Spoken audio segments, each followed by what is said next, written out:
Le 15 octobre 2021, un jeune couple quitte le New Hampshire à bord d'un camping-car pour ce qui devait être un court séjour dans le Vermont. Ils sont mariés depuis peu. Elle a 22 ans et elle s'appelle Emily.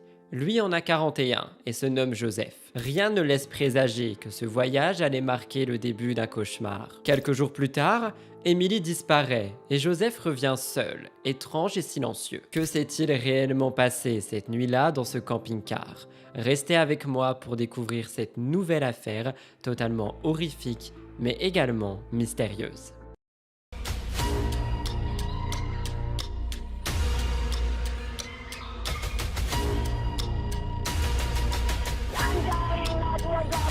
Serving fire department. Name, still there? Name, still there?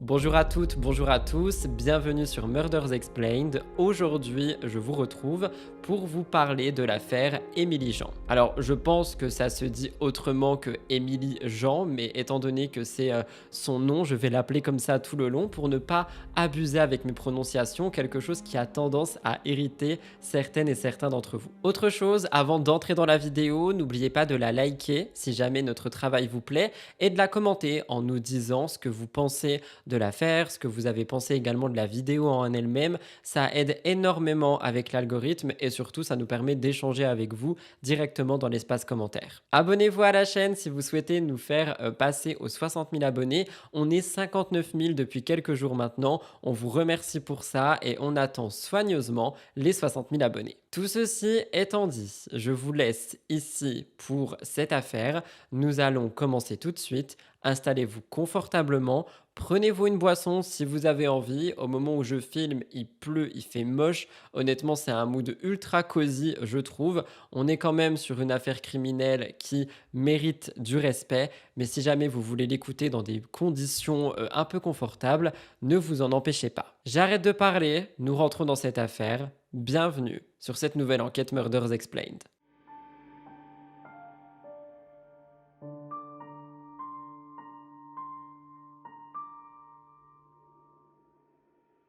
Je commence l'affaire par vous parler d'Emily. Emily Jean incarne aux yeux de ses proches une personne pleine d'énergie. Elle a une voix qui touche les cœurs et d'ailleurs c'est quelqu'un qui chante. Et elle chante avec grande passion. En plus de ça, c'est une amie fidèle des animaux et elle dédie une grande partie de son temps à leur bien-être. Donc vous le voyez, une personne avec le cœur sur la main et de belles ambitions. Un jour, elle croise la route de Joseph Ferrazzo. Et c'est le début d'une histoire d'amour intense, quasiment irréelle. Leur relation prend rapidement de l'ampleur et pendant environ un an, leur quotidien semble harmonieux, du moins en apparence. Mais derrière les portes, il se cache des choses. Cependant, dès la première rencontre entre les parents de Emily et Joseph, les parents d'Emily ressentent un malaise profond à son égard. Quelque chose chez lui les dérange, sans qu'ils puissent vraiment expliquer ce que c'est. Ce sentiment d'inconfort persiste et s'amplifie avec le temps. Donc cette relation qui semble au premier abord totalement parfaite, finalement cache pas mal de choses sombres. Et d'ailleurs, au fil des mois, la relation entre Emily et Joseph devient complexe. Derrière les sourires affichés en public, des tensions commencent à s'installer. Emily finit par confier à ses parents plusieurs épisodes, dont des épisodes de violence. Elle leur a parlé de 3 ou 4 incidents distincts, où elle a subi des agressions de la part de Joseph. Ces révélations sont inquiétantes, mais elles n'effleurent qu'à peine la gravité de ce qu'elle endure vraiment. Je me permets d'ailleurs de faire un petit message de prévention pour tous mes auditeurs qui sont en France. Si jamais vous êtes victime ou témoin de violences conjugales, n'oubliez pas que le 3919 est un numéro gratuit qui peut grandement vous aider. Quoi qu'il en soit, aujourd'hui, à la lumière de cette enquête, il a été établi que les violences que Emily a subies faisaient partie d'un schéma beaucoup plus large de contrôle et d'abus. Et on va y revenir petit à petit. Mais vous allez voir que les autorités finiront par confirmer, après une grande analyse, que ce soit des témoignages et des preuves de ce qui s'est passé, que la situation était bien plus alarmante que ce qu'il n'y paraissait. Si vous êtes malin, vous avez un peu compris où on va en venir avec cette affaire. Cependant, le suspense est toujours là parce que je sais que beaucoup trouvent que dès qu'on parle un petit peu de ce qui se passe dans l'affaire au début de la vidéo, on gâche tout le récit. Croyez-moi que non, et on ne gâche pas un récit quand celui-ci parle de vie humaine. Vous allez voir que beaucoup de choses sont encore à venir. Ici, c'était simplement une introduction.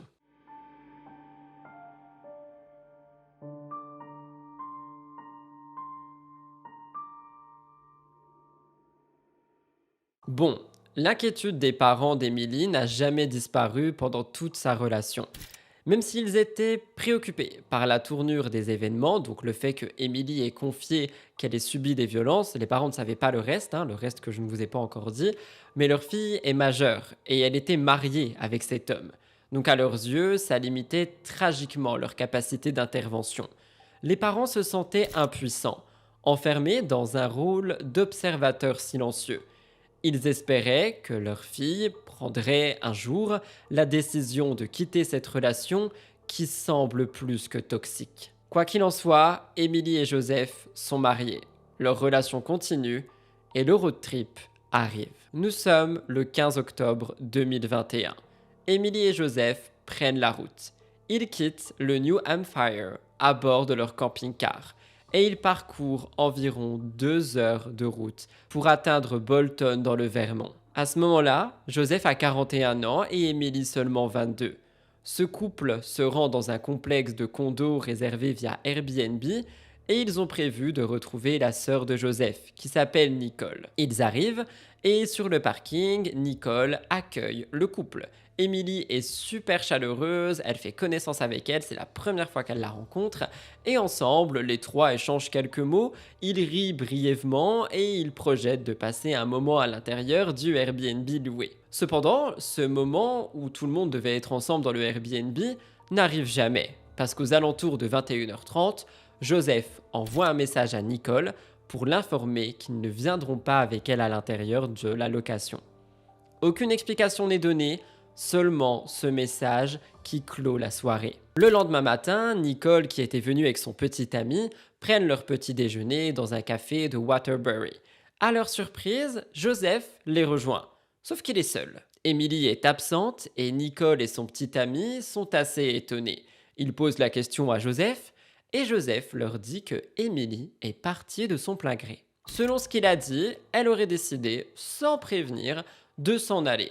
Elle ne souhaitait plus être là et ça, il l'affirme haut et fort. Donc ils sont partis le 15 octobre et le lundi 18 octobre, les parents d'Emily attendent son retour avec impatience. Elle devait rentrer avec Joseph à bord du camping-car.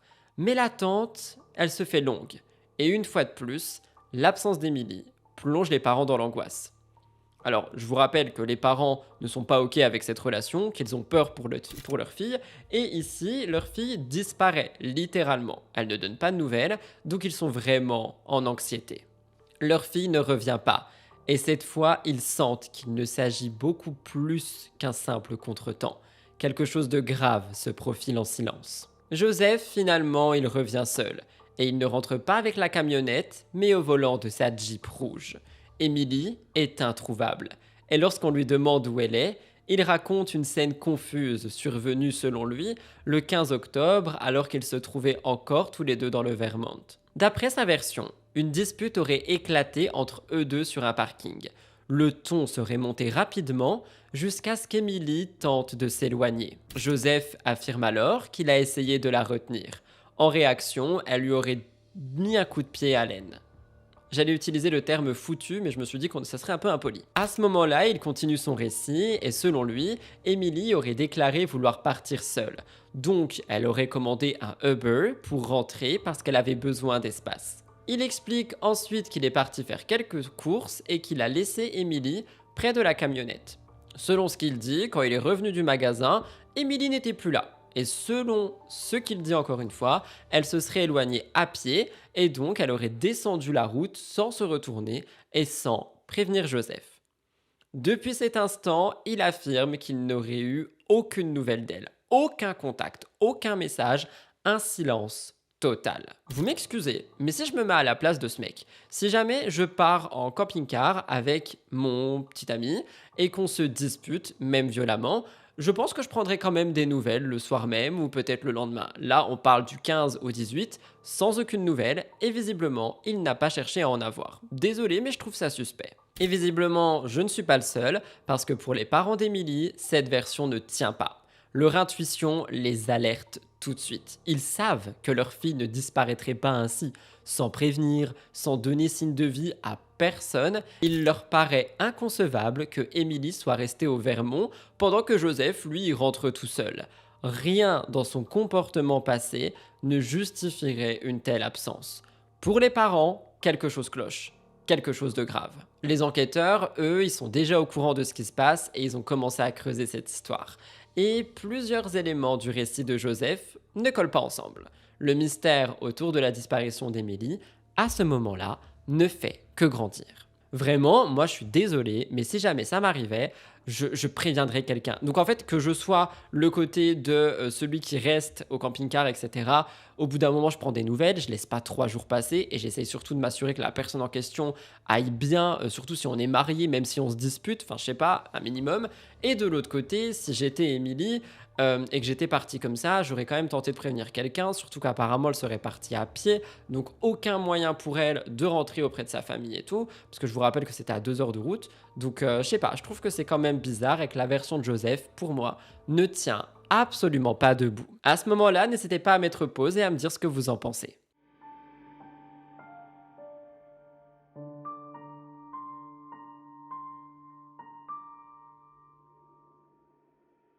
Face à l'angoisse croissante et à l'absence totale de nouvelles, les parents d'Emily, comme je l'ai dit, ont pris la décision difficile mais nécessaire d'appeler le 911. Et je dis vraiment difficile parce que je pense qu'à partir du moment où tu décides d'appeler les autorités en leur disant que quelqu'un a disparu, tu sais que quelque chose de grave s'est produit.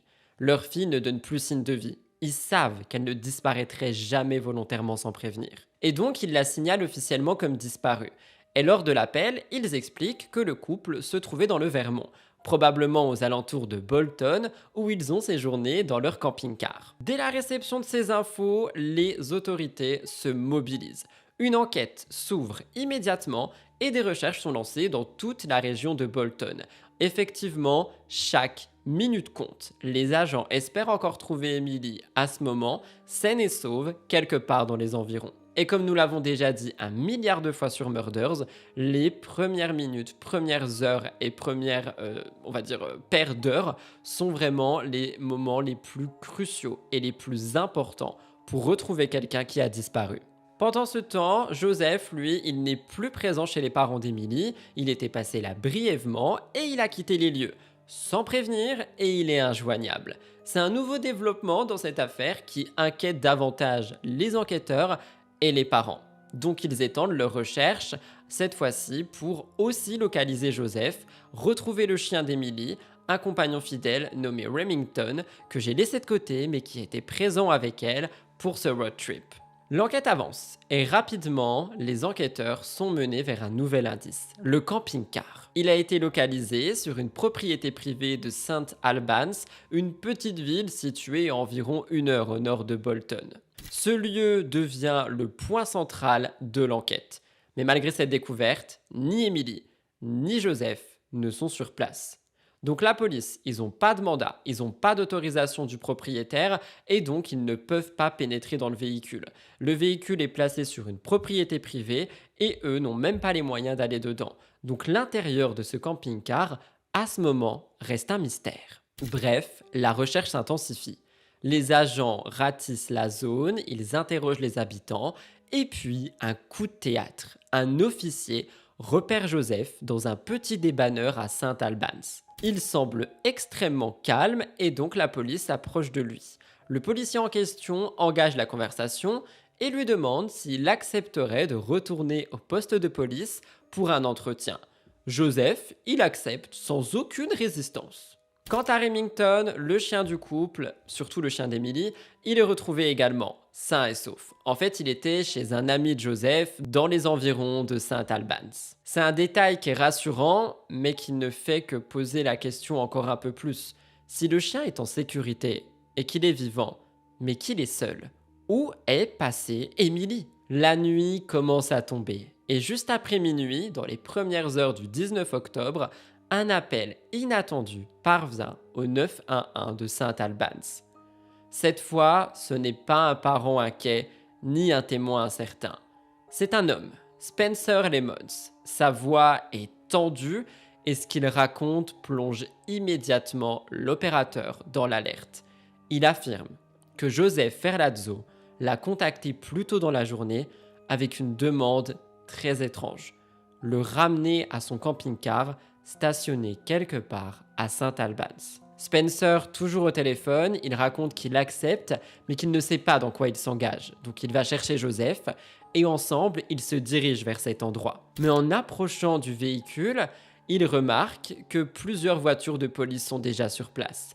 Des agents de l'État entourent la camionnette, qui sont en train d'enquêter. Rappelez-vous, c'est au moment où la police a repéré le camping-car et qu'ils ont voulu surveiller de près, mais que malheureusement, ils n'ont pas pu y entrer parce qu'ils n'avaient pas d'autorisation. Donc la tension monte en fait entre Spencer et Joseph, et Spencer sent qu'il y a quelque chose qui ne va pas. À ce moment, donc toujours au téléphone, il raconte ça, mais il raconte qu'il était curieux et inquiet. Il se tourne vers Joseph et il lui demande ce qui se passe. Pourquoi est-ce que la police est là, aussi nombreuse, autour du véhicule? Et Joseph répond à Spencer. À ce moment-là, donc ils sont vraiment aux abords de la scène où les policiers sont autour du camping-car. Et Joseph a dit à Spencer, sur un ton qui glace le sang, que sa femme est à l'intérieur et qu'elle est morte. Spencer lui pose donc la question, est-ce que c'est lui qui a tué Emily?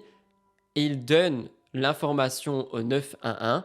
Joseph lui a répondu oui. Cette révélation, elle est insoutenable. Et Spencer, au moment où ça s'est passé, il a réagi immédiatement.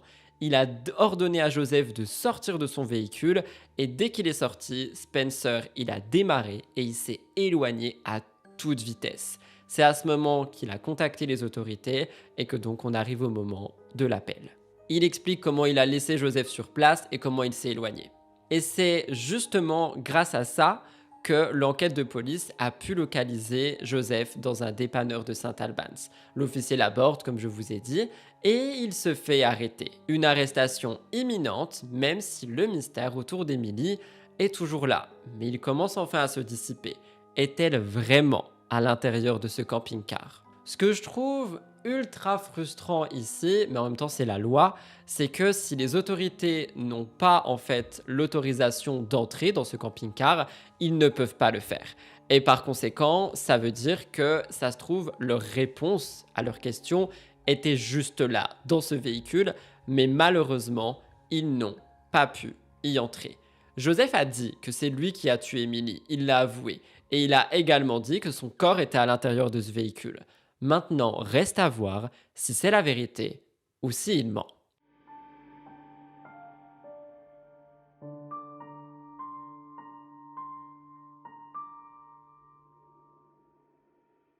Une fois arrivé au poste, Joseph accepte de parler aux enquêteurs. Il commence à décrire sa relation avec Emily, il livre une version confuse, même contradictoire. Il reconnaît que leur relation a été marquée par des épisodes de violence, et selon lui, les conflits étaient réciproques. Les gestes violents n'étaient pas unilatéraux. Il insiste sur le fait qu'Emily l'a frappé à plusieurs reprises, sans pour autant nier la tension entre eux. Je suis désolé, moi je pense qu'il essaye de se dédouaner et de montrer que leur relation était effectivement avec une dynamique de violence, mais qu'il n'était pas seul là-dedans. Ça n'excuse en rien le fait qu'il l'ait tué s'il l'a tué. Joseph raconte qu'après leur arrivée à Bolton, ils ont retrouvé sa sœur, il l'a aussi déjà mentionné, ils avaient prévu de passer du temps ensemble, cet accès au Airbnb n'est jamais arrivé et ils n'y sont jamais allés. Ils expliquent qu'ils ont choisi de rester seuls dans le véhicule pour se détendre. Cependant, Joseph donne plus d'informations par rapport à cette soirée. Il dit que ce soir-là, les deux ont consommé de l'alcool. Ils ont bu et ils cherchaient un moment de détente et de calme. Mais cette tentative de détente s'est transformée en querelle. Joseph affirme que Emily aurait commencé à le frapper, au bras et à l'aine, tout en menaçant de mort Joseph pendant l'altercation. Selon ses propos, la dispute dégénère, mais finit par s'apaiser. Emily finit par se coucher dans le lit du camping-car et Joseph serait resté assis sur le canapé, silencieux, pensif. Pendant 5 à 10 minutes, il dit qu'il est resté là, perdu dans ses pensées, submergé par la colère et l'épuisement. Puis, il déclare avoir pris une décision irrévocable. Il dit qu'à ce moment-là, il a pensé « assez, c'est assez, trop, c'est trop ». Il se lève, il se dirige vers le cabinet de rangement et il récupère son arme, un pistolet J-Log 19, accompagné d'un silencieux. Emily est juste à côté et elle dort, la tête sur son oreiller. Joseph s'approche. En silence, il prend un deuxième oreiller, il le presse contre sa tête, sans la réveiller, il appuie 2 fois sur la détente de l'arme. Il tire 2 balles à travers l'oreiller et ça touche directement Emily à la tête. Elle est morte sur le coup. Ses propos, à ce moment, sont des aveux et les enquêteurs y prennent note de chaque mot, conscients de l'horreur qu'ils entendent. Et la vérité commence à se dessiner. Après avoir tué Emily, il dit qu'il est pris de panique. Il est pris dans une sorte de frénésie désorientée et il a voulu attraper un sac poubelle pour couvrir la tête de sa femme dans l'espoir de contenir le sang. Sans un mot, il a aussi transporté son corps jusqu'à la petite douche du camping-car. Il l'a délaissé là-bas, il l'a laissé sous l'eau froide, comme si l'acte pouvait être effacé. Et pourtant, quelques heures après ce meurtre, il se comporte comme si de rien n'était. Il quitte le camping-car, il laisse le corps d'Emily derrière lui, et il rejoint sa sœur et son compagnon pour le fameux petit déjeuner à Waterbury.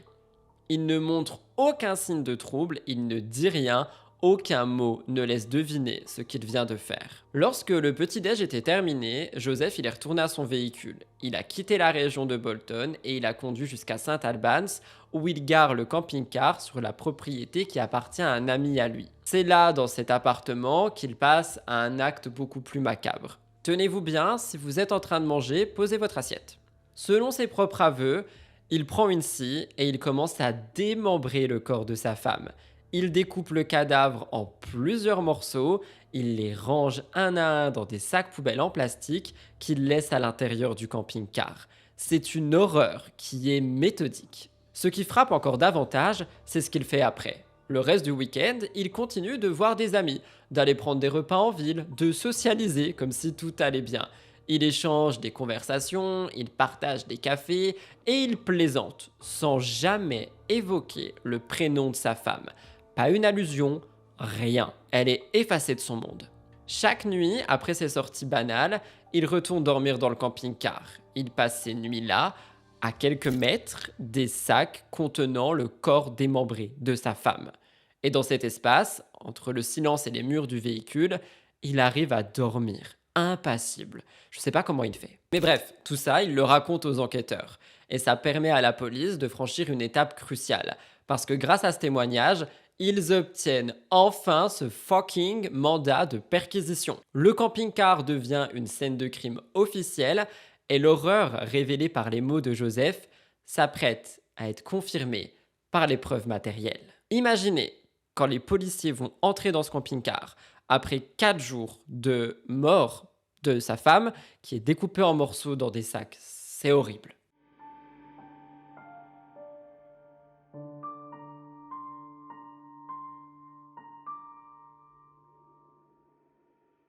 Les enquêteurs retrouvent donc les restes d'Emily et ils les font transférer au bureau d'un médecin légiste pour une autopsie complète. Et ce qu'ils découvrent est encore plus terrible que ce qu'ils avaient imaginé. Le rapport confirme qu'Emily a bien été tuée par 2 balles à la tête, tirées avec l'arme que Joseph a mentionnée, le J-Log 19. Il est équipé d'un silencieux, cependant ce n'est pas tout. Le corps d'Emily porte également des blessures post-mortem. Et je parle pas de son corps qui a été démembré. Les experts ont constaté qu'elle a été poignardée à 18 reprises après sa mort. Les coups ont été portés au cou, au torse, dans le dos. Ça révèle une violence excessive, quasiment méthodique, comme s'il avait répété les coups de couteau à ces endroits. Il lui en voulait vraiment. Et il a tout fait pour le montrer. Son cadavre a ensuite été découpé, comme je vous l'ai dit, à l'aide d'une scie dentelée, une méthode confirmée par les marques qui sont laissées sur ses os. Ce traitement du corps ne laisse aucun doute sur la volonté de Joseph de 1. Vouloir s'assurer qu'elle est morte, 2. S'acharner sur son corps, et 3. Dissimuler son crime. Mais l'autopsie révèle autre chose. Et on parle du rapport toxicologique qui révèle un détail troublant. Rappelez-vous, je vous rappelle que Joseph a dit que tous les deux avaient bu, qu'ils étaient alcoolisés et que suite à l'alcool, Émilie aurait commencé à le frapper. Cependant, selon le rapport, il n'y a aucune trace d'alcool dans le système d'Émilie au moment de sa mort. Donc ce résultat, il contredit frontalement ce que Joseph avait affirmé. Il avait prétendu que tous les deux avaient bu et que c'est l'alcool qui aurait joué ce rôle dans la dispute. Mais la réalité est tout autre. Il a été le seul à consommer de l'alcool. Face à ces faits accablants, Joseph, eh bien, on a sa vérité. Il était âgé de 41 ans et il a choisi d'ôter la vie de sa compagne de 22 ans à la suite d'une dispute. Sans aucun remords, il a élaboré une série d'actions pour masquer son crime. Dissimulation du corps, mutilation du corps, manipulation de la scène, mensonge aux proches, aux autorités, bref. Il a essayé de s'en sortir. La vérité, désormais, elle est établie par des preuves médico-légales et elle ne laisse plus place au doute. Émilie a été victime d'un homicide brutal, suivi d'une tentative méthodique d'effacer ses traces. Et moi, je me dis une seule chose, c'est que si on avait pu entrer dans ce camping-car avant, on aurait pu savoir à peu près toute la vérité avant. Sauf qu'il y a une partie de moi qui me dit également que si ça avait été le cas, on n'aurait pas eu l'aveu de Joseph et donc le mensonge qui en découle. Et je pense qu'en mentant aux autorités, sa peine a été plus lourde. On va y arriver à sa peine que si il avait tout de suite donné les clés. Enfin bref, si on avait pu aller dans le camping-car dès le début. Et je trouve que vu l'horreur qu'il a fait, tant mieux qu'il ait menti. Ça lui permettra de passer plus de temps en prison.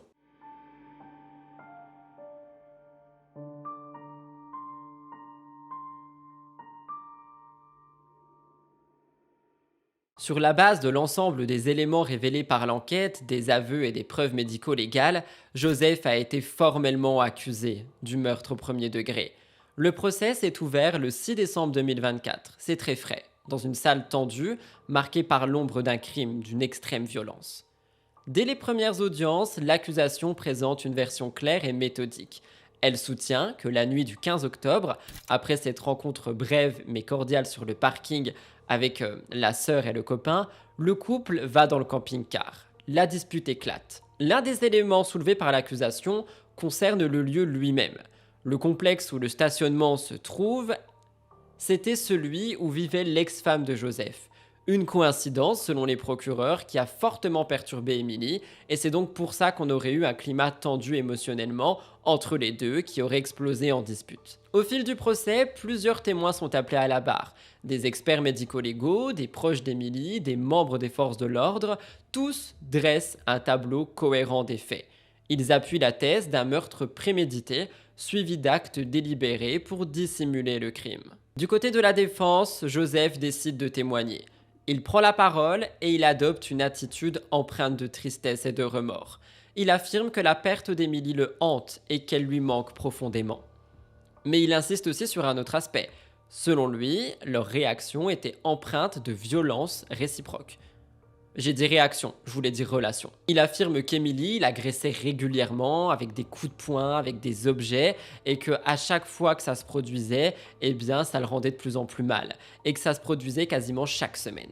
Il raconte aussi sa version des faits, il dit qu'il a tiré sur Émilie, mais que c'était un acte quasiment terrible et irréel, qu'après ces coups de feu, il serait entré dans un état de choc, que sa mémoire s'est fragmentée et qu'il n'a aucun souvenir de ce qu'il a fait ensuite. Il affirme qu'il a vu des images fugaces du moment où il l'a poignardé, mais que concernant le démembrement, il ne se rappelle de rien. Alors que de base, il se rappelait du démembrement, mais pas de l'avoir poignardé. Bref. Pourtant, tout ça, c'est documenté par les preuves, et selon lui, ça serait effacé de sa mémoire. Les audiences se poursuivent, le tribunal tente de démêler vérité, responsabilité et manipulation, et la tension est palpable. En fait, pendant ce procès, chaque mot résonne comme une tentative de comprendre comment ce différend conjugal a pu mener à une tragédie comme ça. Après plusieurs jours de témoignages, d'expertise et de récits, le procès touche à sa fin. L'accusation, comme la défense, présentent leur plaidoirie finale.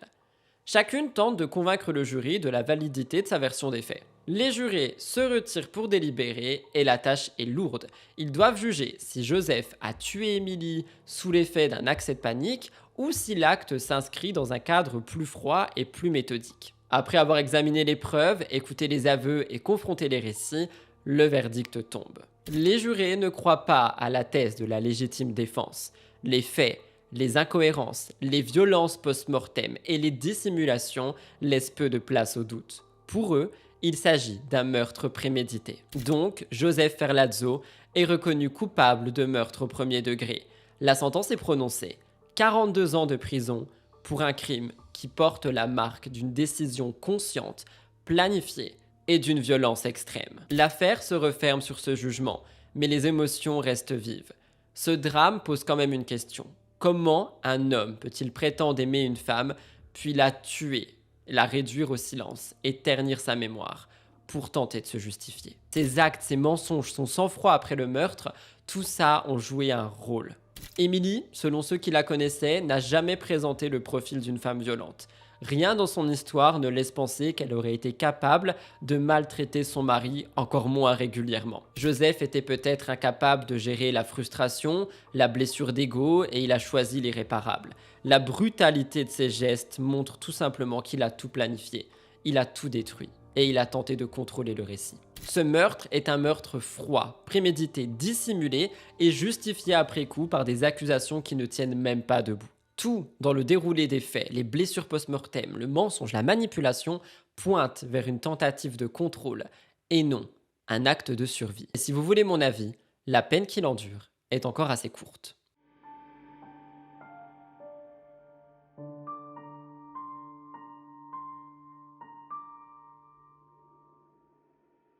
L'histoire d'Émilie se termine et elle est tragique, brutale, profondément troublante. Elle nous rappelle que la violence ne porte pas toujours les marques visibles que l'on attend et que les relations toxiques peuvent évoluer dans le silence jusqu'à l'irréparable. Joseph est reconnu coupable et condamné, mais certaines zones d'ombre persistent. Peut-on vraiment connaître les mécanismes qui ont mené à ce drame? A-t-on entendu toute la vérité ou seulement celle que le seul survivant a voulu raconter? Voilà tout le monde pour cette nouvelle histoire Murders Explained. J'espère sincèrement qu'elle était inédite pour vous, qu'elle a pu vous intéresser et surtout qu'elle a pu tout simplement être complète. Parce que je sais que quand on parle de disparition, ce sont des choses qui sont frustrantes pour beaucoup d'entre vous. Ici, le procès est tout frais, donc je pense que cette histoire est plus que complète. J'envoie tout mon courage aux parents d'Émilie qui, eux, ont tout perçu dès le début et qui, je pense, s'en veulent de ne pas avoir plus interagi dans la relation de sa fille, de leur fille, pour tout simplement empêcher qu'elle continue. Après, je peux comprendre, comme ils l'ont dit, elle était majeure, elle était mariée, et par conséquent, ils ne voulaient peut-être pas non plus prendre le risque de la braquer.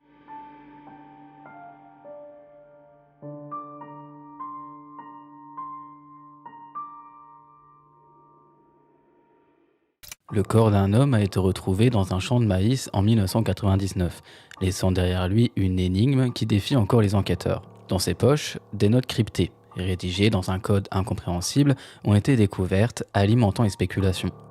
Était-ce un message secret, un cri de détresse, ou simplement l'œuvre d'un esprit perturbé? Depuis plus de 2 décennies, le mystère persiste, et malgré les efforts du FBI et de milliers de passionnés, aucune clé n'a permis de déchiffrer ce qui semble être un code mortel. Les réponses se cachent-elles dans les méandres de ces notes ou sont-elles perdues à jamais, emportées avec la vie de Ricky? Bonjour à tous et bienvenue dans cette nouvelle vidéo où aujourd'hui nous allons parler du cas de Ricky McCormick et j'espère que cette affaire est encore inconnue pour vous. Mais avant de commencer, comme d'habitude, si le contenu de notre chaîne vous plaît, n'hésitez pas à nous soutenir en mettant un petit like, des commentaires, en vous abonnant juste en dessous si ce n'est toujours pas fait. Et sans plus tarder, c'est parti pour cette nouvelle affaire.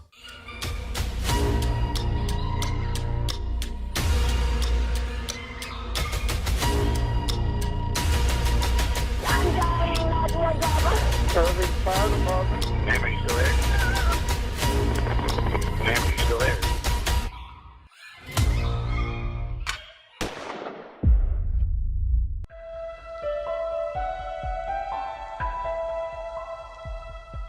Né le 14 juin 1958, Ricky McCormick grandit dans un monde qui ne semble jamais vraiment le comprendre. Très tôt, ses proches remarquent chez lui une différence difficile à définir. Ce n'est pas qu'il se comporte mal ou qu'il cherche à attirer l'attention. Ricky, il est simplement ailleurs. Il est perdu dans ses pensées, détaché du réel, il donne même souvent l'impression de flotter dans un univers complètement parallèle au nôtre. Son cousin, Charles McCormick, avec qui il partage un lien quasi fraternel, se souvient de conversations étranges, de phrases plutôt décousues, presque énigmatiques, comme si Ricky parlait depuis une autre dimension. Cette manière d'être a rapidement nourri des soupçons. Et si Ricky souffrait d'un trouble mental? Aucun diagnostic clair n'a été officiellement posé, mais le trouble était clairement visible. Durant son enfance, un psychiatre a tenté de mettre un mot sur ses difficultés. Mais au-delà de quelques consultations, aucun suivi sérieux n'a pu être mis en place. Et la raison, elle est plutôt simple, la pauvreté écrasante de sa famille. Dans son dossier, un médecin a noté une image frappante. Ricky aurait un mur de briques dans l'esprit qu'il refuse de franchir. Enfermé dans sa propre tête, il se réfugie dans un monde imaginaire, un espace mental où tout semble plus doux, plus maîtrisable que la réalité brutale dans laquelle il évolue. Ce monde intérieur devient alors son échappatoire. Là où d'autres enfants jouent, Ricky préfère la solitude. À l'école, il passe les récréations à l'écart, loin des autres élèves, observant de loin sans jamais vraiment s'intégrer. Les enseignants, eux, ils sont plutôt inquiets. Ils ont d'ailleurs régulièrement contacté sa mère, se demandant qu'est-ce qui se passe avec l'enfant. Mais rien ne change. Les années passent et Ricky, sans surprise, a fini par décrocher du système scolaire. Lorsqu'il quitte le lycée Martin Luther King de Saint-Louis, il ne sait quasiment ni lire ni écrire. Un handicap évidemment plus que majeur qui marquera sa vie d'adulte où il se fond dans les marges de la société. Son quotidien, il est clairement instable, rythmé par des séjours chez sa mère, sa tante ou encore sa petite amie. Il ne possède ni domicile fixe ni emploi durable. À ça s'ajoutent des problèmes cardiaques et pulmonaires chroniques qui lui valent quelques allocations d'invalidité, mais jamais assez pour sortir de la précarité. À cette époque, la ville de Saint-Louis est en proie à une montée de la violence avec des quartiers gangrénés par les gangs et le trafic de drogue. Quant à Ricky, lui, il ne souhaite qu'une seule chose, fuir cet endroit. Alors, il prend le bus, il fait de l'autostop, disparaît quelques jours, parfois même pendant des semaines, toujours seul, toujours à l'écart du monde. Il enchaîne les petits boulots, plongeur, agent d'entretien, commis de cuisine, employé de station-service, tous les petits jobs qui veulent bien de lui. Rien de stable, rien de passionnant, mais au moins, il a de quoi survivre. Il préfère les horaires de nuit pour profiter du calme, de l'anonymat, mais surtout de la tranquillité. On finit d'ailleurs par le connaître comme un oiseau de nuit, sortant au crépuscule et rentrant au petit matin. Sa vie se déroule alors ainsi, entre solitude, errance mentale et silence. Invisible aux yeux de la société, Ricky McCormick traverse les années comme une énigme vivante. Une énigme qui, des années plus tard, continuera de fasciner les enquêteurs bien après sa mort.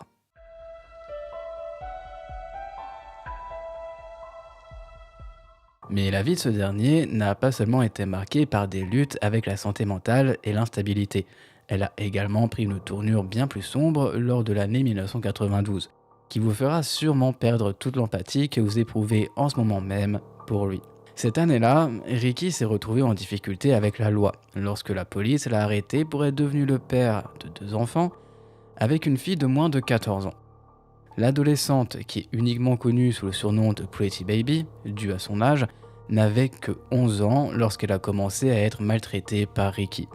Dans cette affaire, beaucoup considèrent que bien que l'adolescente reste la principale victime, évidemment, que si Ricky avait eu les soins nécessaires concernant son trouble, qu'il n'aurait peut-être jamais eu de relation avec cette fille. En effet, dans certains cas extrêmes, les troubles mentaux ne brouillent pas seulement les pensées, ils altèrent profondément le jugement, la perception de la réalité, et ce que beaucoup considèrent comme évident, la distinction entre le bien et le mal. Quand une personne souffre d'une déficience mentale sévère, elle peut perdre la capacité d'agir de manière consciente, de comprendre les conséquences de ses actes, voire d'en mesurer l'impact moral ou légal. Et c'est justement cette question centrale qui surgit dans son affaire. Alors que Ricky attend son procès pour agression sexuelle au premier degré sur une mineure, son avocate commis d'office soulève une alerte majeure. Elle déclare devant la cour qu'il existe, selon elle, des raisons valables de croire que Ricky souffre d'un trouble mental ou alors d'un handicap psychologique grave. À ce titre, elle demande qu'il soit soumis à une évaluation psychiatrique complète. Dans le système judiciaire, une telle demande n'est clairement pas anodine. Elle repose sur un principe fondamental. Un individu qui n'a pas la capacité de comprendre la nature criminelle de ses actes ou qui n'est pas en mesure de contrôler ses impulsions peut être jugé irresponsable. C'est sur cette base que reposent certaines défenses juridiques comme la démence ou la capacité réduite. Le passé de Ricky, son comportement déroutant, ses troubles non traités, tout semble justifier cette démarche. Un psychiatre est alors désigné pour réaliser l'évaluation. Il l'a examiné au sein de l'ancien hôpital psychiatrique d'État de Saint-Louis et après plusieurs entretiens, une expertise psychiatrique et une audience devant le juge, le tribunal a rendu son verdict. Ricky McCormick est apte à être jugé. Malgré ses troubles mentaux manifestes, sa déficience n'est clairement pas jugée suffisamment sévère pour influencer sa responsabilité pénale. Son état mental n'est donc pas pris en compte comme circonstance atténuante. De ce fait, le 1er septembre 1993, Ricky plaide coupable. Il reconnaît officiellement les faits qui lui sont reprochés. Le jugement tombe, 13 mois de prison seulement, à purger au centre correctionnel de Farmington, dans le Missouri. Et ce n'est pas tout, puisque, à la surprise générale, il est libéré de manière anticipée, bénéficiant d'une libération conditionnelle. C'est un choc. Un homme qui est adulte, reconnu coupable d'avoir abusé sexuellement d'une enfant, une enfant qu'il a rendue mère à 2 reprises, passe à peine un peu plus d'1 an en détention. Et il sort complètement libre. Sans traitement, sans encadrement, sans dispositif clair pour prendre en charge ses troubles mentaux. Peu importe ce qu'on pense de son niveau de responsabilité, on ne peut pas ignorer la gravité de ses actes. Et même si Ricky est malade, même si son esprit fonctionne différemment, les faits restent là, il a détruit une vie. Et pourtant, la justice ne l'a jamais considéré comme un danger à long terme. Après sa libération, le comportement de Ricky devient plus erratique que jamais. Et ce qui va suivre va plonger cette affaire dans l'un des mystères les plus glaçants de l'histoire criminelle américaine.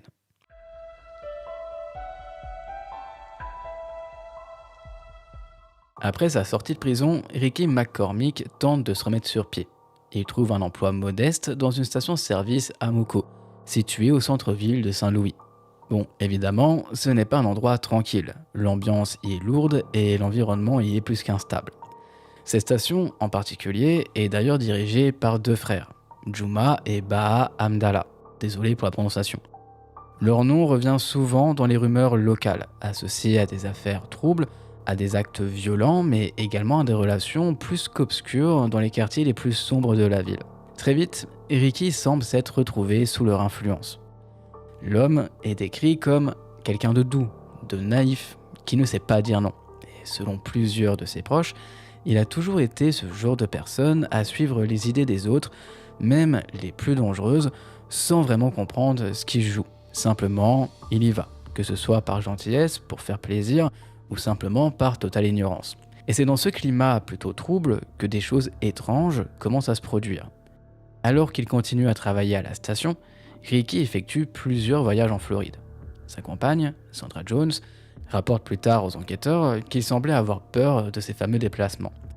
Elle est d'ailleurs convaincue que Ricky servait de mule pour les frères Hamdallah, transportant de la marijuana entre les États. Il n'avait jamais exprimé l'envie de partir, mais selon Sandra, il donnait plutôt l'impression qu'il n'avait clairement pas le choix. Il semblait persuadé que si jamais il refusait de se rendre là-bas, il en payerait le prix fort. Le 15 juin 1999, 2 semaines avant sa mort, Ricky se rend à la gare routière Greyhound, toujours dans le centre-ville. Il achète un billet aller simple pour Orlando, en Floride. Ce sera son dernier voyage enregistré vers cet état cette année-là. Ce qui s'est passé à Orlando reste aujourd'hui encore une parfaite énigme. Ricky séjourne à l'Econo Lodge, mais très peu d'informations filtrent sur ses activités sur place. Ce qu'on sait, c'est qu'il a passé plusieurs appels depuis son téléphone. Certains à sa petite amie, Sandra, d'autres à des contacts en Floride centrale. Il a également appelé la station-service Amoco, preuve qu'il restait en lien avec son lieu de travail, et donc avec les frères Hamdallah. D'après un rapport du shérif, Ricky aurait régulièrement accepté de transporter des paquets contre de l'argent. Il rentrait parfois avec de la marijuana scellée dans des sacs zippés qu'il cachait simplement dans son appartement. Toutefois, il faut quand même préciser que rien n'indique qu'il consommait lui-même ces substances. En réalité, aucune trace de drogue ou d'alcool n'a été relevée dans son organisme. Mais ce rôle d'intermédiaire, fragile et exposé, le plaçait au cœur d'un réseau potentiellement dangereux. Après ce dernier aller-retour, Sandra remarque immédiatement que quelque chose a changé dans l'homme qu'elle aime. Ricky, il est tendu, nerveux, il a l'air traqué. Son anxiété est palpable, plus intense que jamais. Il devient carrément paranoïaque, confus, et son comportement s'aggrave de jour en jour. Il semble attendre que quelque chose arrive, sans savoir exactement quoi. Le 22 juin 1999, vers 15h, Ricky pousse seul les portes des urgences de l'hôpital Barnet-Jewish. Il se plaint de douleurs thoraciques et d'un essoufflement aigu. Bon, ce n'est pas une première puisque, depuis l'enfance, il souffre de crises d'asthme chronique et de douleurs au thorax. Les médecins l'ont d'ailleurs déjà vu à de nombreuses reprises. Il leur explique, encore une fois, qu'il ne prend ni alcool, ni drogue, une information confirmée plus tard par ses proches. En revanche, il faut savoir qu'il fume depuis qu'il a 10 ans, et ce, pas à une dose raisonnable, puisqu'il fume 1 paquet par jour. C'est énorme. À ça s'ajoute une consommation excessive de café, parfois plus de 20 boissons caféinées en tout genre par jour. Les médecins écartent tout de même une crise cardiaque, mais décident de le garder pour observation. De ce fait, il reste hospitalisé pendant 2 jours, mais après, encore une fois, il va y avoir de nouveaux rebondissements.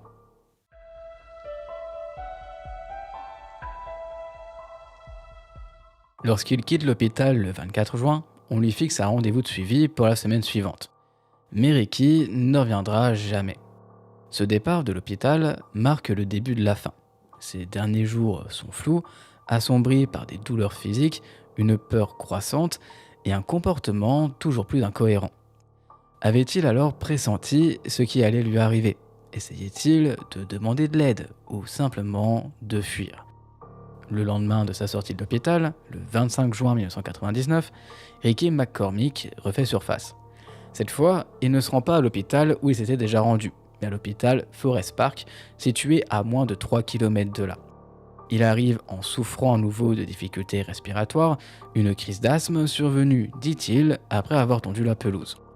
Un effort physique apparemment banal, mais qui, dans son état, a suffi à déclencher une nouvelle poussée. Les médecins lui confirment le diagnostic d'asthme, mais décident de ne pas l'admettre. Il est officiellement libéré à 17h50. Mais malgré ça, rien n'indique l'heure exacte à laquelle il quitte réellement l'établissement. Certains pensent que Ricky a erré dans l'enceinte de l'hôpital pendant plusieurs heures. Peut-être même qu'il a passé toute la nuit dans la salle d'attente, incapable de trouver un refuge, en quête d'un endroit où il se sentirait enfin en sécurité. Son comportement, encore une fois, sème l'inquiétude. Il est agité, comme traqué par une menace invisible. Ceux qui l'ont croisé ces derniers jours racontent absolument tous la même chose, et ce, sans exception. Quelque chose le rongeait, une peur diffuse, constante, qu'il ne parvenait pas à nommer. Le lendemain matin, le 26 juin, vers 11h30, Ricky passe un dernier appel. Il a téléphoné à sa tante, Gloria.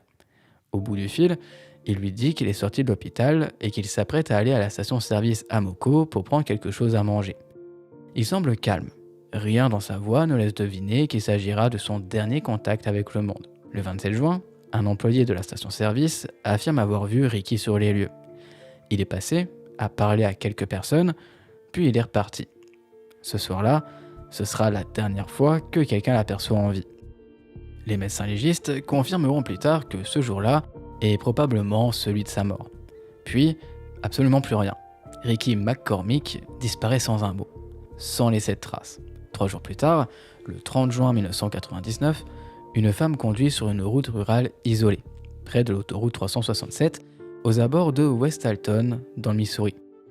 Alors qu'elle longe un champ de maïs, quelque chose attire son regard. Elle freine, sort de son véhicule, s'avance dans le champ. Et ce qu'elle découvre va la traumatiser à vie, mais surtout la figer sur place. Le corps d'un homme allongé face contre terre. Il porte un jean bleu sale, un t-shirt blanc couvert de taches. La scène est insoutenable et la police arrive, heureusement, rapidement sur place.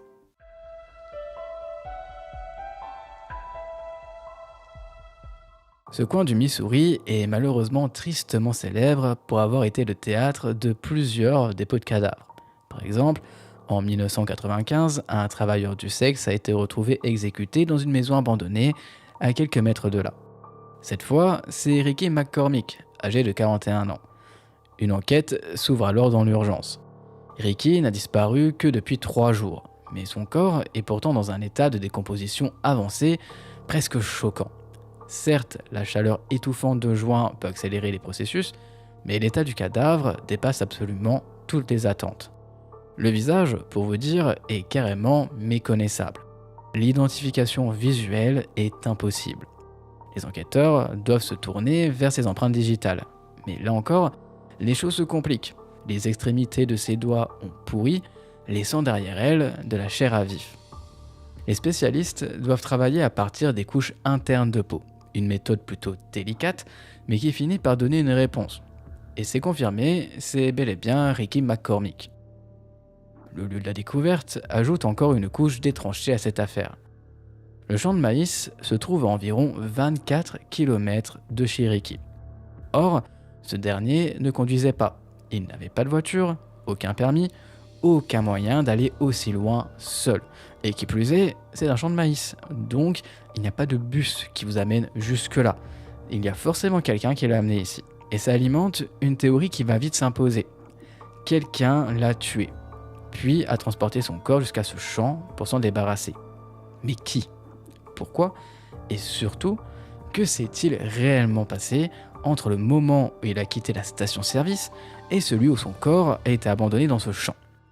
À ce stade, les enquêteurs n'ont plus aucune certitude. Ce qu'ils ignorent encore, c'est que le plus étrange reste malheureusement à venir. Car dans les poches du pantalon de Ricky, 2 feuilles de papier sont retrouvées. Et sur ces feuilles, un message, un code, un cryptogramme écrit à la main, rempli de lettres, de chiffres et de symboles. Un message que personne à ce jour n'a encore réussi à déchiffrer. À mesure que les enquêteurs examinent le corps de Ricky McCormick, une question s'impose. Et si quelqu'un l'avait frappé à la tête ? La décomposition avancée rend toute certitude impossible, mais certains indices troublants laissent penser à une blessure crânienne. Rien de formel, bien sûr, mais suffisamment pour jeter un nouveau voile de suspicion. Une pièce de plus dans ce puzzle décousu qui semble chaque jour un petit peu plus malsain. Pendant ce temps, Sandra Jones, la compagne de Ricky, ne cesse de penser à une personne en particulier, Baha Hamdallah. Elle confie aux enquêteurs que depuis le dernier voyage de Ricky à Orlando, il n'était absolument plus le même. Il est revenu changé, hanté, comme si quelque chose de terrible s'était produit là-bas. Il était clairement effrayé. Sandra, de son côté, elle est convaincue que ce voyage a marqué un tournant, peut-être même le début de la fin pour son bien-aimé. Elle affirme que Ricky aurait pu faire quelque chose d'illégal en Floride, un transport, un deal qui a mal tourné. Il ne l'a jamais confirmé, mais elle sentait bien qu'il cachait quelque chose. Et selon elle, s'il y a bien une personne capable de lui faire du mal, c'est Bob Hamdallah.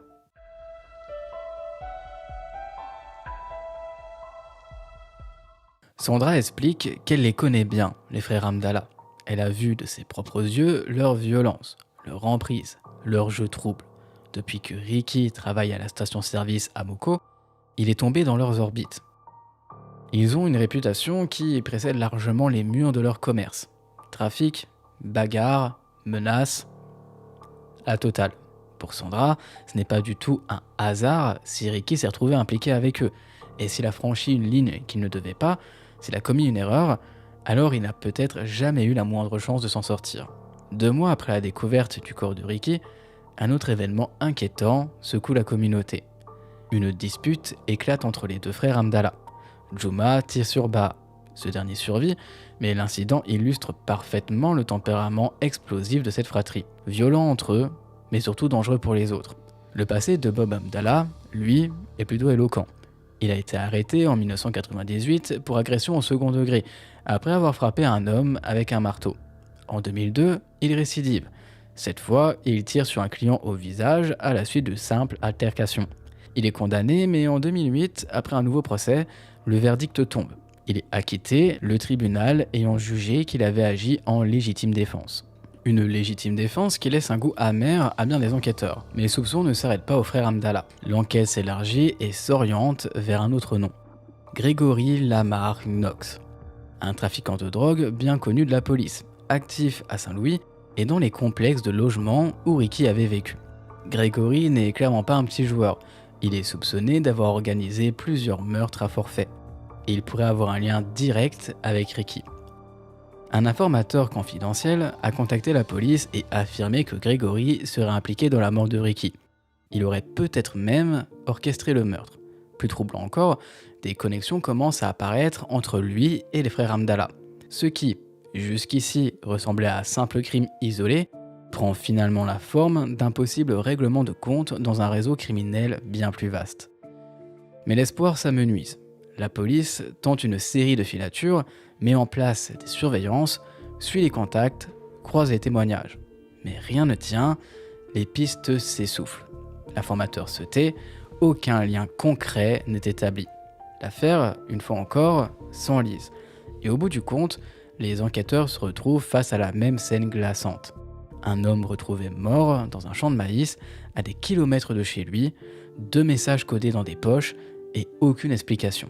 Pas de témoins, pas de preuves solides, pas de mobile confirmé, juste une énigme qui va bientôt devenir l'un des mystères les plus déconcertants jamais rencontrés par le FBI.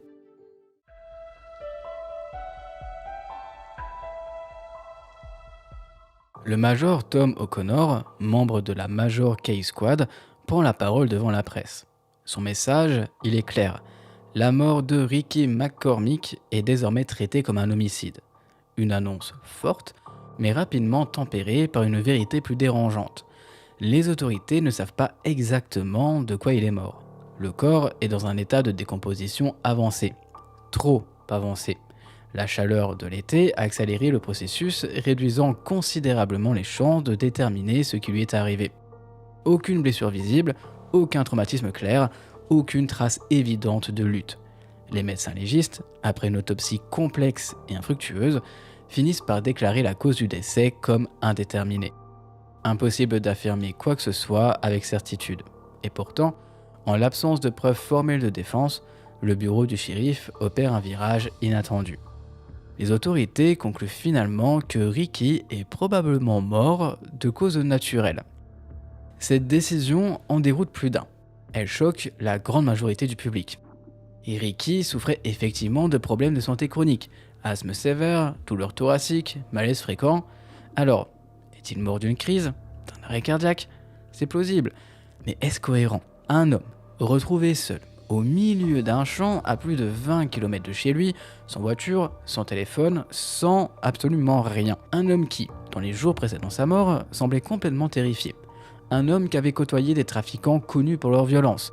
Et tout ça, ce serait le fruit du hasard. Sandra Jones, sa compagne, comme beaucoup d'autres, n'y croit absolument pas. Pas une seule seconde. Pour elle, cette affaire sent la peur, la pression et surtout la dissimulation. Ricky avait changé, il avait peur. Il disait à ses proches qu'il devait partir, qu'il se passait des choses graves. Et il a fini mort, en pleine nature, sans explication. Mais la découverte la plus étrange ne vient pas de l'autopsie, elle vient de ses poches. Les fameux bouts de papier qui sont retrouvés avec un certain nom de code. Enfin, un code, ça c'est ce que finalement certaines personnes pensent. D'autres ne pensent pas du tout que ce sont des codes. Mais bon, je vous explique tout et après vous me direz votre avis dans les commentaires. Ces morceaux de papier sont pliés, froissés, presque cachés. Chacun est couvert de paragraphes énigmatiques, écrits dans ce qui ressemble donc à un code. Des lettres majuscules, des séquences de chiffres, des symboles. Certains passages sont même encadrés. D'autres semblent formuler des dialogues comme dans une bande dessinée. Et à la fin, une sorte d'adresse, incomplète, déformée, mais assez nette pour qu'on devine que ce n'est pas du charabia. Le FBI est plutôt alerté par ces papiers. Et rapidement, les documents sont scannés, analysés, décortiqués, mais le code résiste. Les agents notent des répétitions. Certains groupes de lettres apparaissent encore et encore, comme des motifs insistants. NCBI est l'un des plus fréquents. À côté, une série de chiffres, 71, 74, 75. Mais alors, qu'est-ce qu'ils signifient ? Deux théories principales émergent. La première, plus terre à terre, évoque les routes locales. Ces numéros pourraient désigner des autoroutes ou des intersections proches du champ où le corps a été retrouvé. Peut-être un itinéraire, un trajet, une carte codée. Mais la deuxième théorie, elle est bien plus sombre. Certains enquêteurs et passionnés de cryptanalyse pensent que ces chiffres et lettres sont des codes utilisés dans le trafic de drogue. Des argots cryptiques que seuls les initiés comprennent. Une sorte de langage souterrain, utilisé pour planifier des livraisons, marquer un territoire ou simplement identifier une cible. Et si Ricky, malgré ses problèmes de santé et son instabilité, avait été impliqué là-dedans? Et s'il avait transporté quelque chose, ou vu quelque chose qu'il n'aurait jamais dû voir? Et si ce code retrouvé sur lui était une signature macabre laissée par ceux qui l'ont fait taire?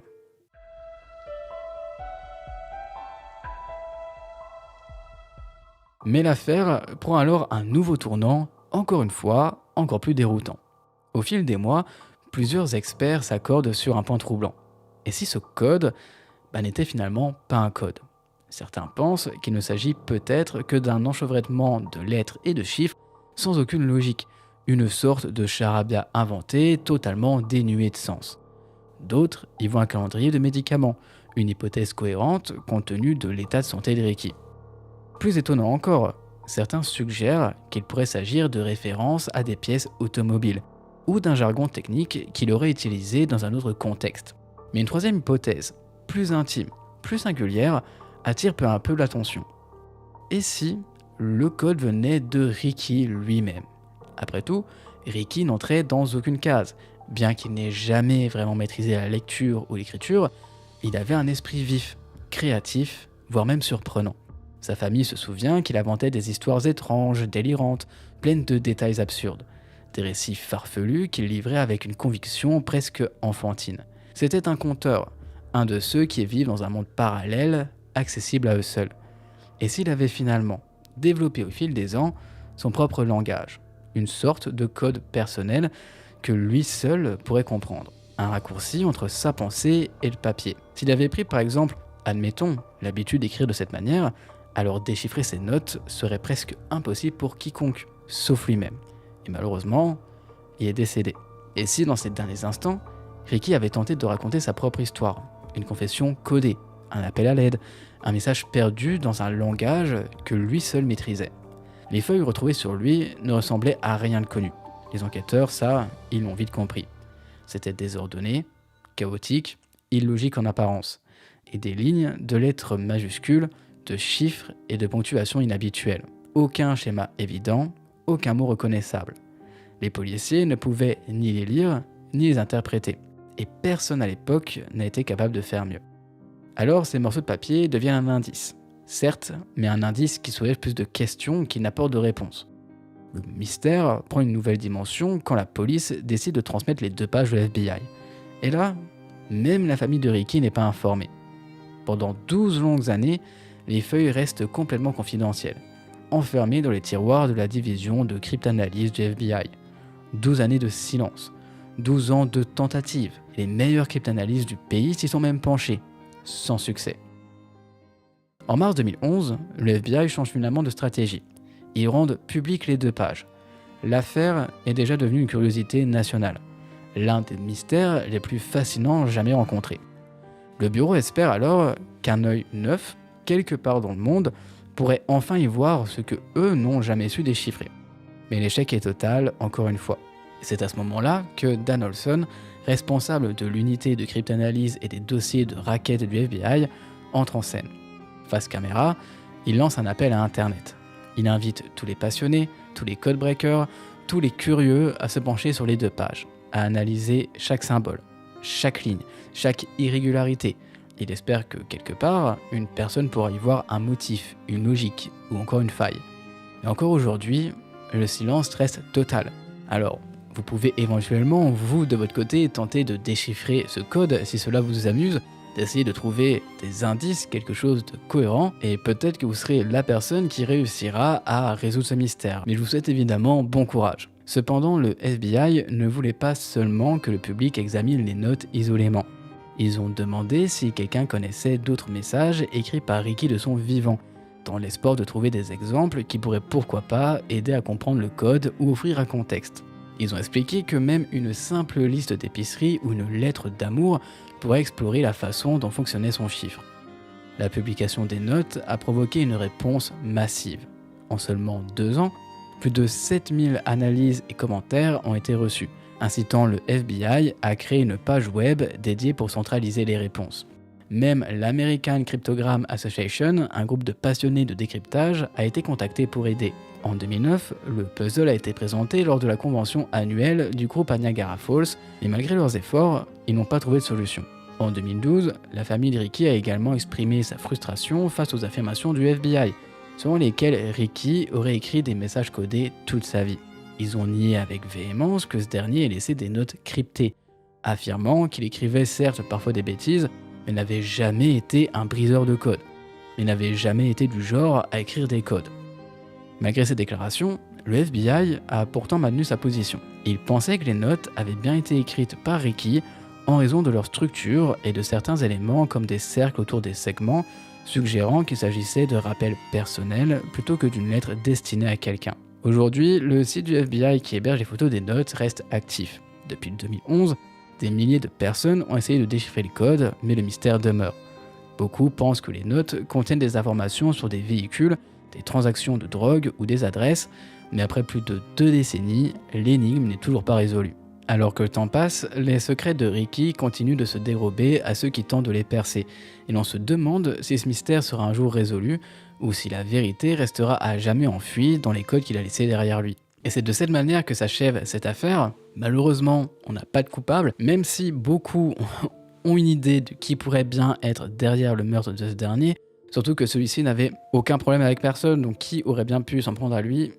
Ça, c'est une bonne question. Après, voilà, n'hésitez pas à me dire ce que vous pensez de cette affaire dans les commentaires, si vous pensez que c'est les frères Hamdallah qui l'ont assassiné, ou si ça fait partie d'un autre gang, si c'est un rapport ou non avec un trafic de drogue, et surtout, si vous pensez que les mots retrouvés dans ses poches sont des messages codés ou simplement des mots écrits au hasard. J'ai hâte de vous lire dans les commentaires, et si le contenu de notre chaîne vous plaît, n'hésitez pas à mettre un petit like juste ici, ou à vous abonner juste en dessous si ce n'est toujours pas fait.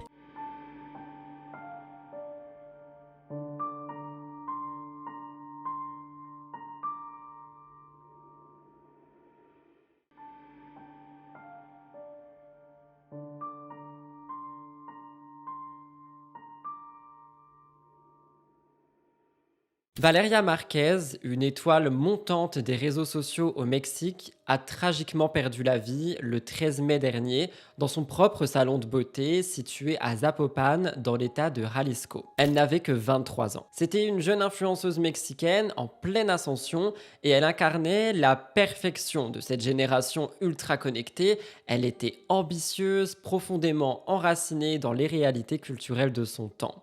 Sur les réseaux sociaux, elle s'était fait une place remarquée, notamment sur TikTok. Elle avait près de 100 000 abonnés qui suivaient avec enthousiasme et amour ses publications quotidiennes. Valeria avait toujours un sourire accroché à ses lèvres. Elle avait aussi une énergie communicative et elle partageait des astuces beauté, elle donnait des conseils en maquillage, en skincare et elle parlait aussi beaucoup de sa vie professionnelle. Sa vie personnelle, elle se livrait finalement à sa communauté. Sa passion pour l'esthétique ne se limitait pas à ses vidéos. Comme je vous l'ai dit, elle était installée dans une ville dynamique de la région métropolitaine de Guadalajara et Valeria avait réalisé un de ses rêves les plus chers, ouvrir son propre salon de beauté. Honnêtement, en plus, c'est pas rien. Genre, quand tu as un salon de beauté, t'as tellement de responsabilités et je trouve que c'est quelque chose qui était Assez sympa en fait qu'elle le partage sur les réseaux sociaux, qu'on puisse en apprendre un peu plus sur ce qu'elle faisait au niveau professionnel et elle partageait tout ça avec sa communauté et honnêtement c'est quelque chose qu'on voit de plus en plus sur les réseaux et c'est quelque chose que perso j'aime bien voir. Et son lieu de travail, c'était justement plus que ça. C'était plus qu'un espace de travail. Ça représentait l'aboutissement de ses efforts, son indépendance, sa volonté de réussir en tant que jeune femme entrepreneuse. Malheureusement, le mardi 13 mai 2025, aux alentours de 18h30, le destin de Valeria a été brutalement interrompu.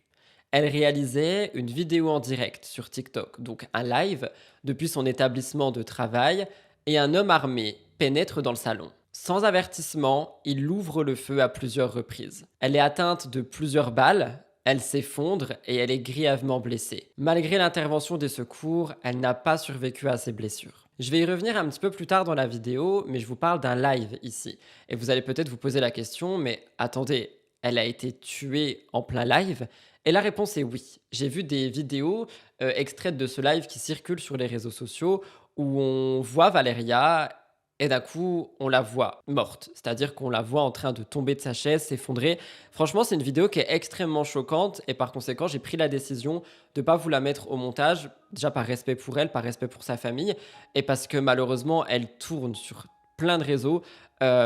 Si jamais vraiment vous voulez voir cette vidéo, vous pouvez tomber dessus et la voir, mais je vous assure qu'elle m'a fait vraiment froid dans le dos. Pourtant, bah, vous êtes sur une chaîne de true crime, donc je parle souvent de true crime, je parle souvent d'affaires, je parle souvent de meurtres, etc. Mais je vous assure que cette vidéo, elle m'a fait énormément froid dans le dos. Et en plus de ça, elle a été tuée dans cet endroit qui est un endroit qui, pour elle, était vraiment son aboutissement, vous voyez ce que je veux dire?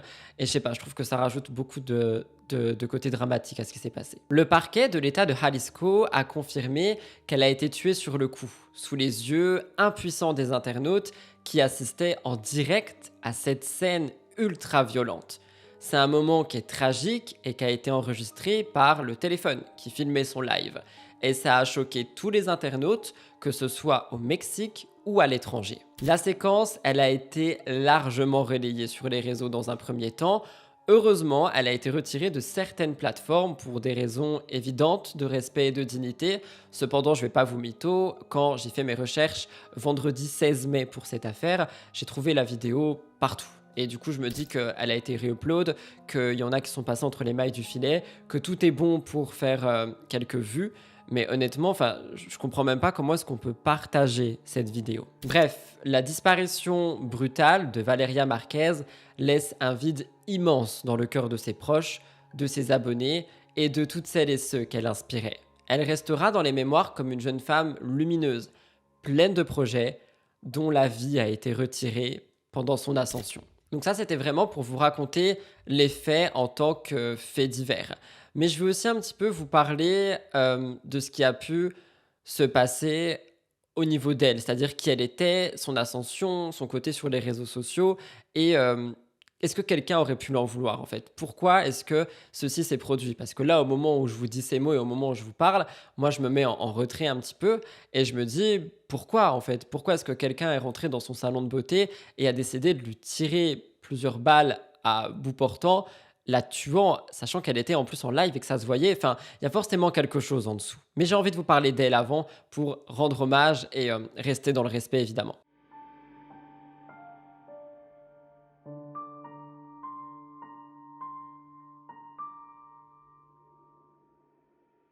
Comme je vous l'ai dit, Valeria n'était pas simplement une influenceuse dans son univers numérique, c'était une jeune femme ambitieuse. Elle dirigeait ce salon de beauté à seulement 23 ans et elle adorait partager ça sur les réseaux sociaux. C'était quelqu'un qui était très honnête, qui avait une grande proximité avec sa communauté et tout le monde, au niveau de sa communauté, ont fait d'elle d'une figure du paysage digital mexicain incontournable. Ces vidéos, elles étaient pleines de bienveillance, pleines d'humour et elles avaient des centaines de milliers de vues, donc on avait vraiment un attachement profond de la part de sa communauté. Mais comme vous l'avez compris, ce lien si précieux a été brisé sous les yeux justement de sa communauté. Elle est décédée sur le coup, abattue dans son propre lieu de travail, avant même que les secours interviennent. Bref, dans les heures qui ont suivi Le drame, des proches ont été appelés pour procéder à l'identification de la jeune femme, ce qui a confirmé l'impensable. La nouvelle de sa disparition a rapidement envahi les réseaux sociaux. Tout le monde était sous le choc. On a des hommages, des bouleversements, des personnes qui ne comprennent pas. Il y a tout ça qui s'est multiplié au niveau des messages. Beaucoup ont exprimé une tristesse immense, mêlée de colère et d'impuissance. Parmi les internautes, certains ont eu la douleur d'assister en direct à cette agression au live TikTok au moment des faits. Et ce qu'ils ont vu restera gravé dans leur mémoire. J'ai pu retrouver en ligne une utilisatrice qui a dit « C'est inhumain, personne ne devrait être témoin d'une chose pareille ». Cette utilisatrice, au moment où j'ai écrit ces lignes, elle était encore sous le choc de cette vidéo. Et en plus, comme je vous l'ai dit, moi franchement, ça me touche d'autant plus parce que c'est arrivé dans un espace qui, pour Valéria, incarnait les rêves, les efforts et je sais pas, je trouve que sa vie a été ôtée. Déjà, c'est horrible, mais en plus, la manière et l'endroit, tout me touche ici. Il y a aussi beaucoup de gens qui se posent des questions sur la sécurité des créateurs de contenu exposés en permanence au regard des autres, parfois bienveillants, parfois fatal, mais vous allez voir que je vais vous parler un petit peu du Mexique après, parce que moi je pense pas que ce soit forcément lié aux réseaux sociaux. Quoi qu'il en soit, avec ce qui s'est passé, elle laisse derrière elle, et je l'ai vu dans les hommages qui ont été en ligne, l'image d'une jeune femme courageuse, lumineuse, qui croyait en ses rêves et qui voulait réaliser ses projets avec grâce. Évidemment, son absence laisse un vide cruel, surtout en ce moment, et son souvenir continuera de briller dans les cœurs de celles et ceux qui l'ont inspiré. Peut-être que cette partie faisait un peu répétition avec l'introduction, mais je voulais vraiment avoir une partie qui rend hommage à Valeria Marquez en tant que telle, une partie qui appuie sur son ambition, son courage, sa volonté de vouloir réussir les choses, parce que, je sais pas, perso, je me retrouve beaucoup en elle, quelqu'un qui a voulu réaliser ses rêves, qui a voulu aller de l'avant au niveau professionnel et aussi personnel, et quelqu'un qui a été coupé en plein vol, littéralement.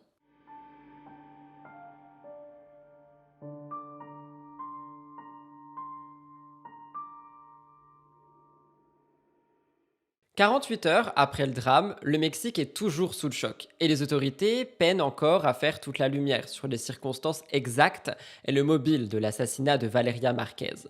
Le crime s'est déroulé à la commune voisine de Guadalajara, tristement célèbre pour être l'un des bastions du crime organisé dans l'ouest du pays. Donc, on y reviendra dans un instant, mais ce que je veux dire ici, c'est que j'ai vu beaucoup de personnes sur les réseaux sociaux dire que c'était peut-être à cause du fait qu'elle était influenceuse et qu'elle était connue.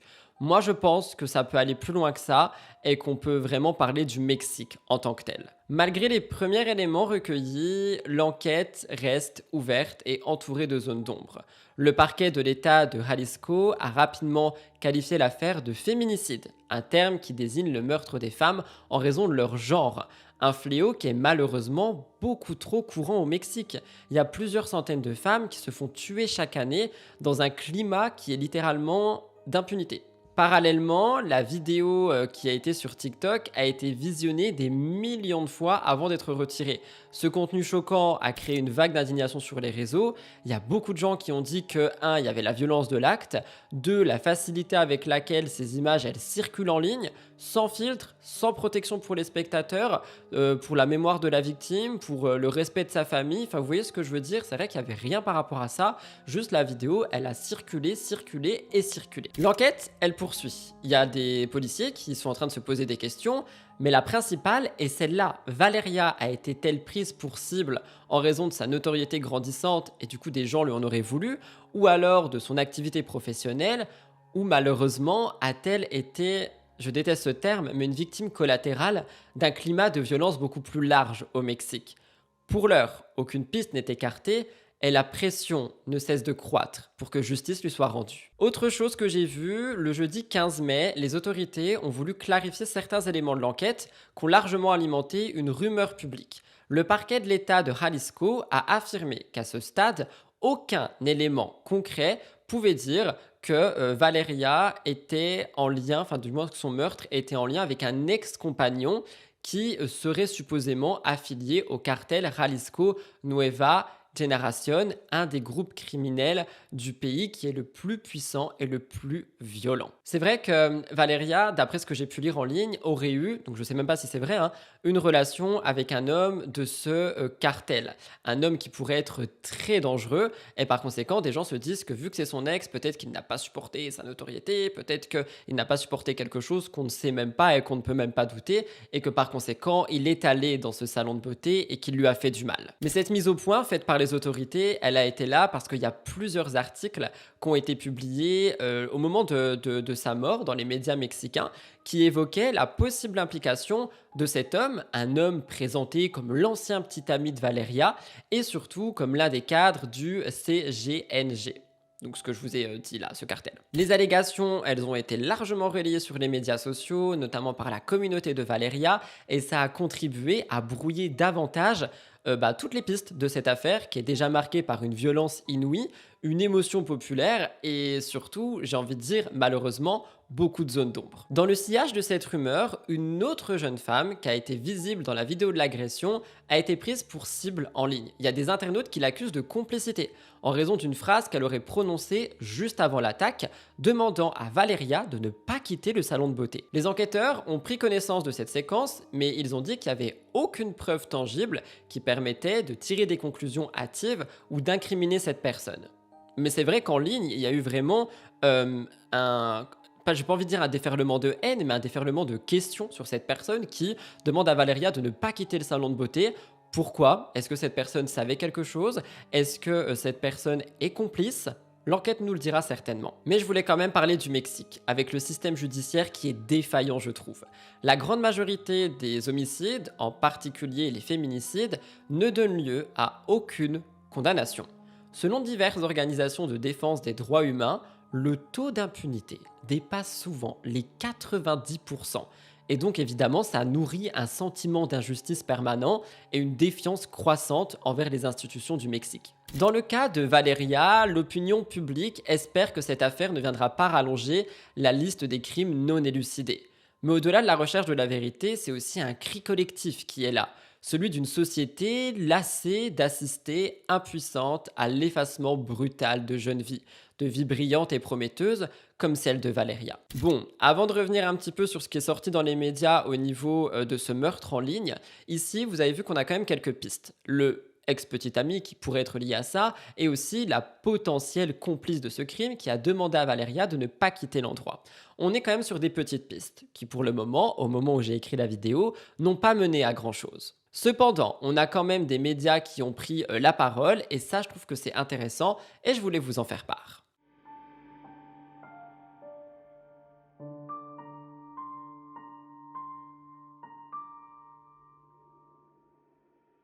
Face à la multiplication des hypothèses relayées par des médias autour de cet assassinat, le parquet a rappelé le jeudi 15 mai une seconde fois la prudence qui s'impose dans l'interprétation des faits.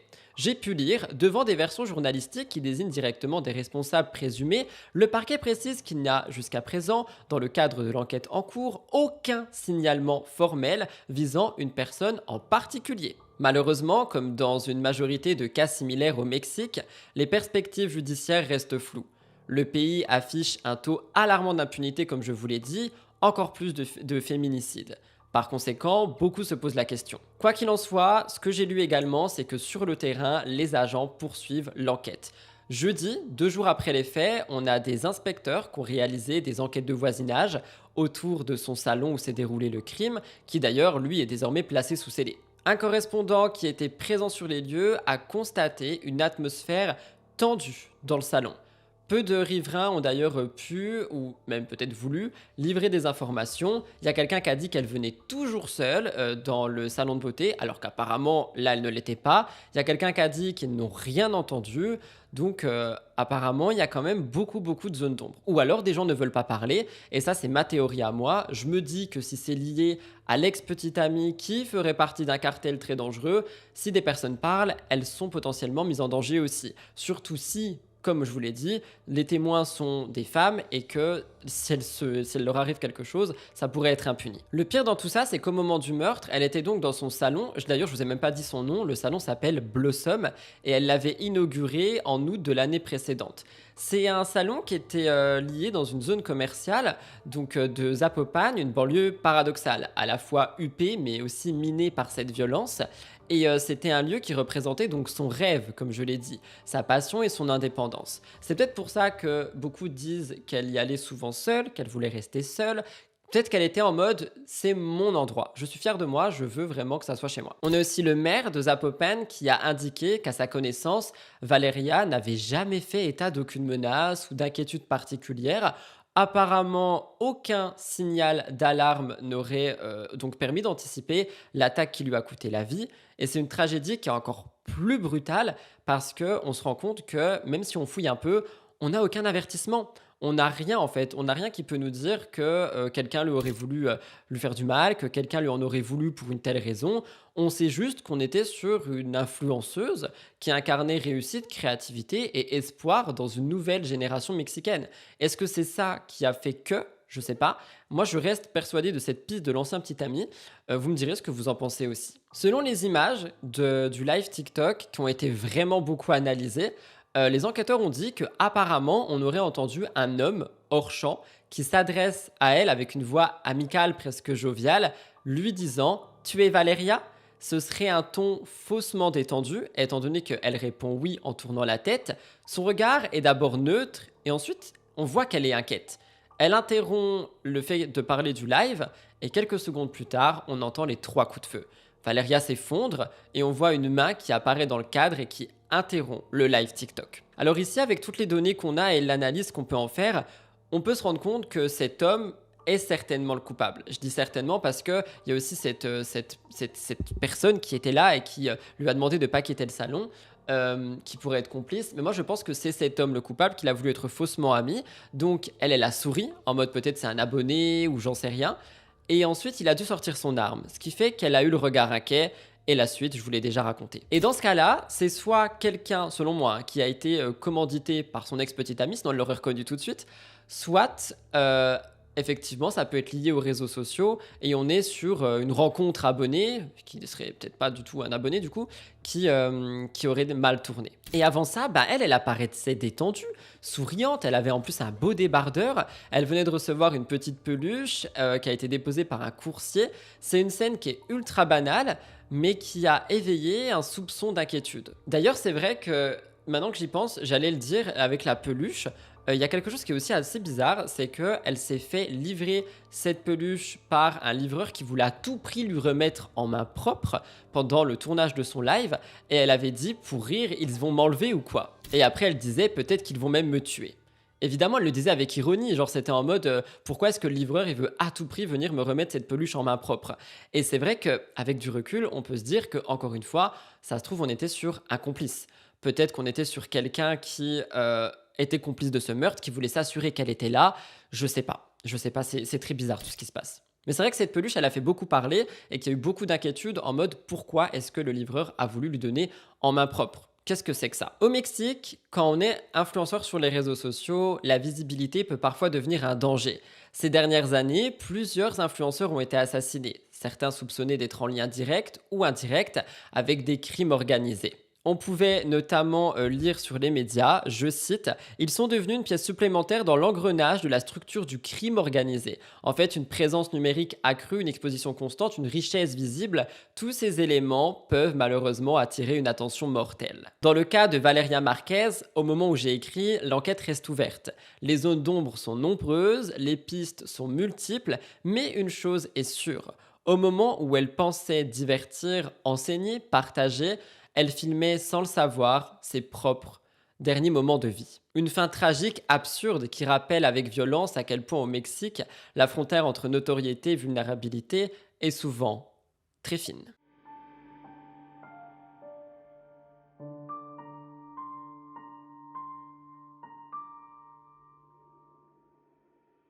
La mort brutale de Valeria s'inscrit dans un contexte inquiétant, où les femmes et les violences faites aux femmes atteignent un niveau critique. Selon les données des Nations Unies, environ 10 femmes sont tuées chaque jour au Mexique, souvent dans l'indifférence ou de l'impunité. Près de 70% des Mexicaines âgées de plus de 15 ans déclarent avoir subi au moins une fois une forme de violence, qu'elle soit physique, psychologique, sexuelle, économique. Dans ce climat de peur et d'insécurité, les féminicides sont plus des faits divers isolés, mais les symptômes récurrents d'un mal systémique. Pour les associations de défense des droits des femmes, l'assassinat de Valeria n'est malheureusement qu'un drame de plus d'une longue série. L'émotion suscitée par cette affaire ne suffit plus à masquer la vérité. Au Mexique, être une femme visible, indépendante, exposée peut suffire à devenir une cible. Les enquêteurs n'écartent aucune piste, comme je vous l'ai dit. Règlement de compte, harcèlement qui a pu dégénérer. L'enquête suit son cours dans une atmosphère qui est lourde, avec beaucoup de soupçons et de douleurs. Ce que l'on sait avec certitude, c'est que Valeria n'avait signalé publiquement aucune menace, et que rien dans les jours précédant sa mort ne laissait présager un tel acte. Le lieu du drame ajoute à l'horreur. Son salon de beauté, qui s'appelle Blossom, n'était pas seulement un lieu de travail, c'était son symbole de projet personnel, l'aboutissement d'un rêve d'indépendance. Ce dernier live, qui aurait dû être un simple moment de partage avec sa communauté, s'est mué en tragédie, en temps réel, filmé et diffusé, sous les yeux impuissants de ses abonnés. Pour ses proches comme pour ses fans, le choc est immense, la douleur est vive et les questions sont sans réponse. Pourquoi elle? Pourquoi ainsi? Et surtout, combien de temps faudra-t-il encore avant de comprendre qu'une femme peut vivre et réussir au Mexique sans craindre pour sa vie?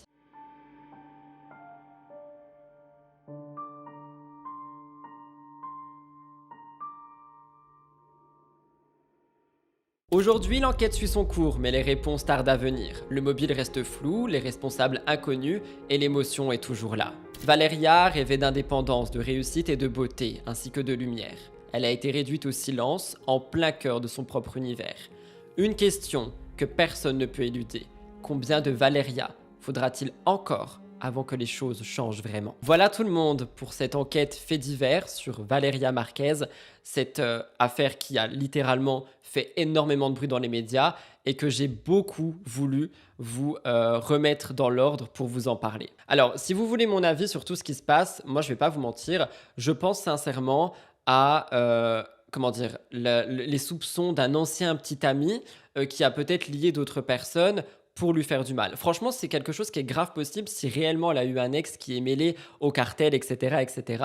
Je pense sincèrement que c'est quelque chose qui a pu se passer. De l'autre côté, ma deuxième théorie la plus possible est celle d'un abonné qui aurait peut-être pu l'harceler sans qu'elle en parle. C'est possible aussi.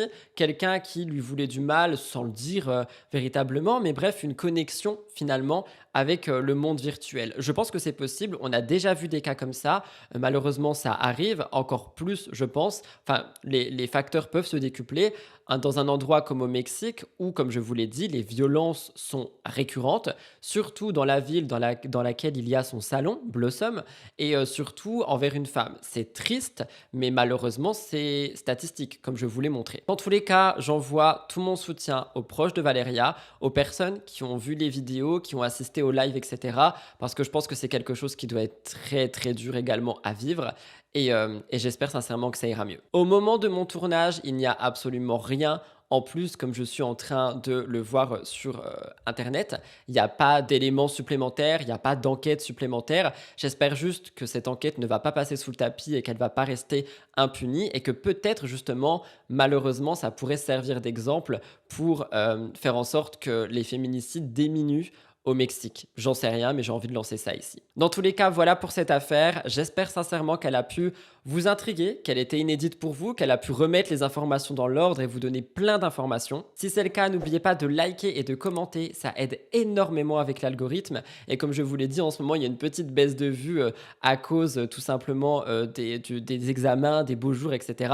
C'est normal, c'est chaque année la même chose. Mais si vous voulez aider, n'hésitez pas. Abonnez-vous à la chaîne si c'est toujours pas fait. Rejoignez-nous sur Instagram. On essaye d'être de plus en plus actifs sur le compte Instagram de Murders, donc c'est Murders Explained. Je vous retrouve dans quelques jours pour une nouvelle affaire horrifique.